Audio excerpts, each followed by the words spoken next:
Hello, everybody. I came back quickly after I listened to the last teaching called the map teaching. The reason is I do not want to confuse you. I have to correct my mistakes. Now, twice I referred to Colossae when I was supposed to be referring to Laodicea. Laodicea did not receive assistance from anyone to rebuild their city after the great earthquake. Laodicea had the wealth and the banking for trade to rebuild themselves after the great earthquake, the ninth year of Nero's reign.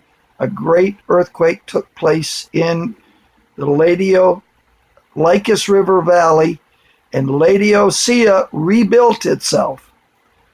During the earthquake, a day's distance away to the east, Colossae was also lowered by the earthquake and never came back.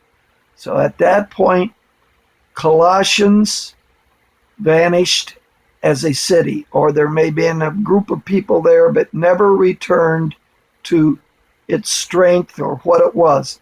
Now, the two trade routes, north and south trade routes, that wide together east of Colossae and went through Colossae to Laodicea.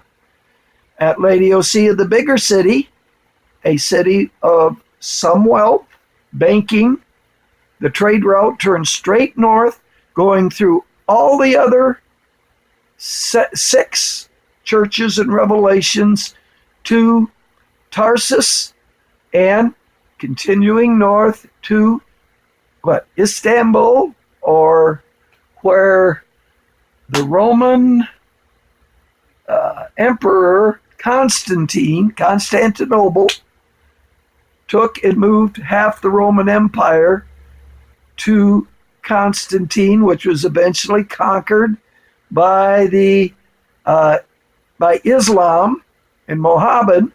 But Islam and Muhammad didn't start till 635 AD, approximately 550 years after the headquarters at Colossae. I know I'm bouncing all over the place here. And my little question was that Colossae could have been the eighth church in Revelation, because the circulation letter of Laodicea from headquarters Ephesus, the first church mentioned in Revelation is the Ephesus church, the last church, the Laodicean church. And in Paul's writing, Colossae and Laodicea in the same valley, a day's walk apart, were to switch their letters.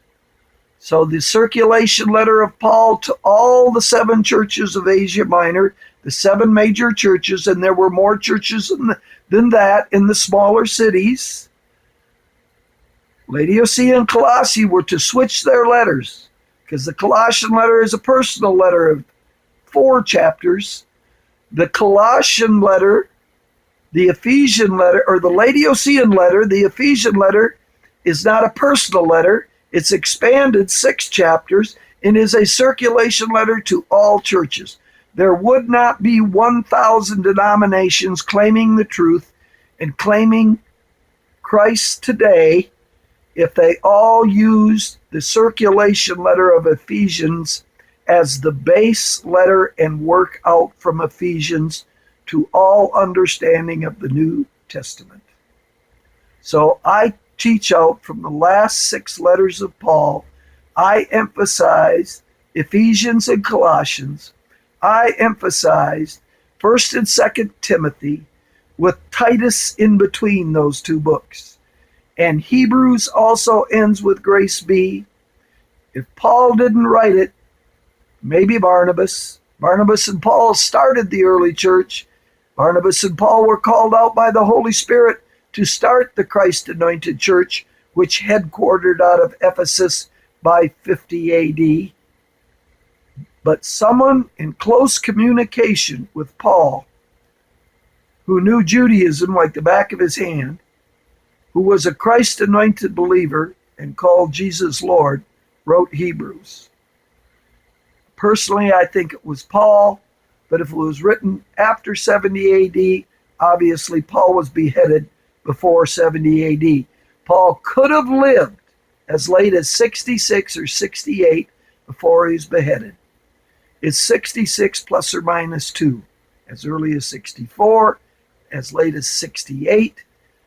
And if Hebrews was written later than 68, someone else wrote Hebrews, but a close colleague of Paul.